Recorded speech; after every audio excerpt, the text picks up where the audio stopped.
Hello guys, nagluto pala ko ngayon ng ginisang gulay. Ayan, may halo po na manok. Ayan. Manok, kamatis, sibuyas, bawang, bell pepper, broccoli, tsaka pichay, and then sayote guys. Ayan. Yan ang ulam natin ngayon. So ayan guys, hot cook lang po yan. Ayan, bye! Keep on watching.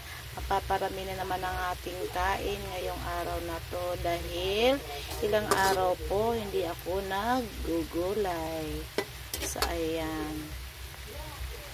Sana mapanood nyo po ang aking video at huwag kalimutan mag-like and share. Bye! God bless everyone.